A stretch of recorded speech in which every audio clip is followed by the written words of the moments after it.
Quelle est la parallèle? Elle a prié pour un peuple condamné. Comment est-ce que nous devrions prier? Notre monde est condamné. Il n'y a pas une seule personne sur terre qui ira au ciel. Il n'y a pas une seule personne sur terre qui évitera le châtiment éternel, à moins de saisir la main de Jésus-Christ. Nous devons intercéder pour un peuple condamné. Nous devrions jeûner de la même manière pour les inconvertis. Que Dieu agisse par son esprit, qu'il agisse par d'autres chrétiens, qu'il agisse même par les anges, pour qu'ils soient aidés à voir clair et à saisir le vrai salut en Christ.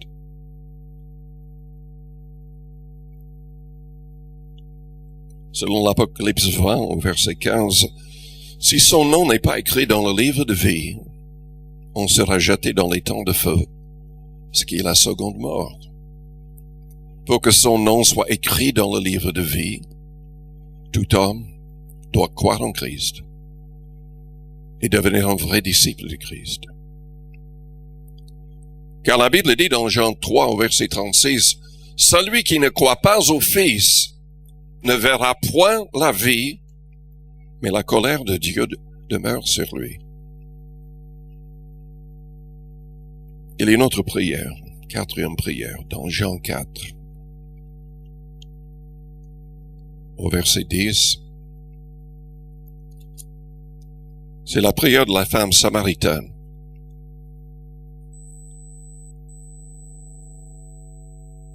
Jésus lui répondit, « Si tu connaissais le don de Dieu et qui est celui qui te dit, donne-moi à boire, tu lui aurais toi-même demandé à boire.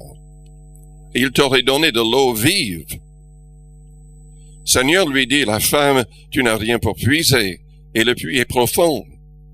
D'où aurais-tu cette eau vive?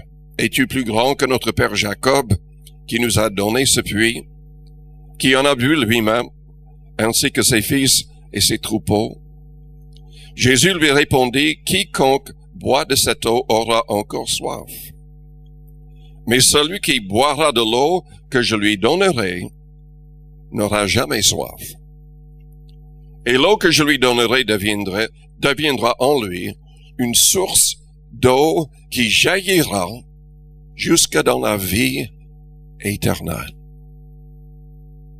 La femme lui dit, et c'est sa prière, « Seigneur, donne-moi cette eau. » Cette eau représente l'Esprit de Dieu. Car la Bible dit dans Romains 14 que le royaume de Dieu, c'est la justice, la paix et la joie par le Saint-Esprit. Romains 8 au verset 9 nous dit que si quelqu'un n'a pas l'Esprit du Christ, il ne lui appartient pas. La Bible souligne à maintes reprises que la victoire, la joie, que tout vient par la présence du Christ en nous, par son Esprit. Et quand on est réellement en contact avec le Seigneur, ainsi, on est satisfait. On est satisfait. Vous savez, les gens cherchent à droite et à gauche dans le contexte de toutes sortes de choses, de toutes sortes de religions. Il y a plus de 3000 religions dans le monde. Ils ne seront jamais satisfaits, à moins de trouver cette eau qui vient du Seigneur Jésus. Jésus a dit, « Je suis le chemin, la vérité et la vie. Nul ne vient au Père que par moi. » Je vous invite à fermer vos yeux, à courber vos fronts. Avec les yeux fermés, les fronts courbés. Je vous demande d'être honnête avec vous-même. Est-ce que vous avez saisi la main de Jésus-Christ? La vie éternelle est promise aux personnes qui demandent et qui reçoivent cette eau vive, qui représente son esprit. La Bible dit que quand son esprit est en nous, il rend témoignage à notre esprit que nous sommes enfants de Dieu. Si vous n'avez pas ce témoignage intérieur, je vous encourage à prier davantage, avec plus de foi. Je vous encourage à étudier les commandements du Christ pour les mettre en pratique. Car il a dit, si vous m'aimez, gardez mes commandements et je prierai le Père et il vous donnera un autre consolateur, l'Esprit de vérité. C'est quand nous acceptons de mettre ces commandements en pratique qui nous donne son esprit, qui nous donne cette eau vive. C'est alors qu'il nous donne la vie éternelle. Est-ce que vous saviez que nous recevons la vie éternelle déjà, maintenant, en tant que vrais chrétiens? La vie éternelle entre en nous. Quand le Saint-Esprit entre en nous.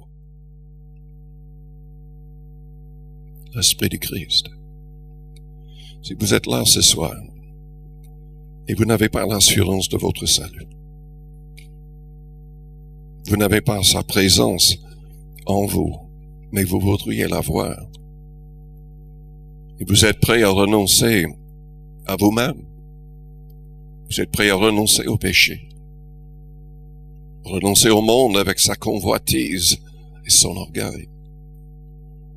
Si vous voulez recevoir cette eau, je voudrais prier pour vous. Pendant que les yeux restent fermés, si votre vie n'est pas en règle, vous voulez la mettre en règle et vous voulez saisir la main de Jésus-Christ, faites-moi signe. En élevant votre main juste pour l'instant, je la verrai. Je prierai pour vous. Et plusieurs personnes, merci. Vous pouvez baisser votre main. Merci, merci, merci.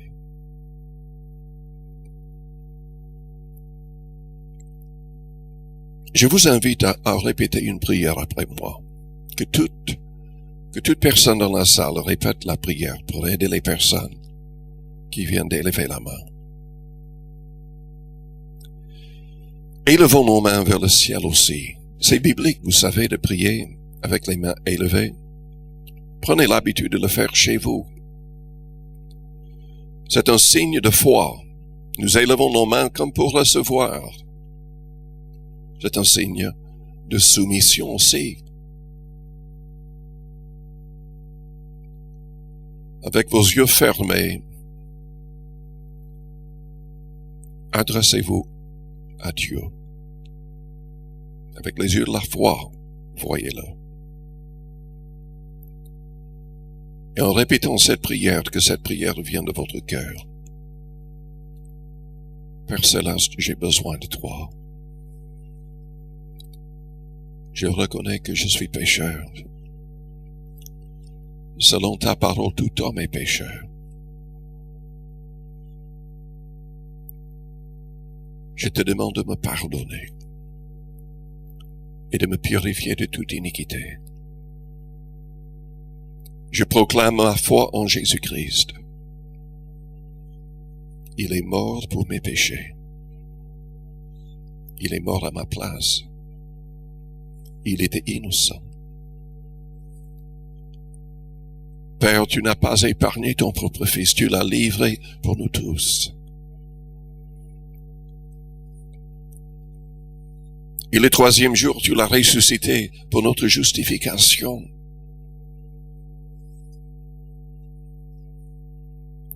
Tu l'as fait monter en gloire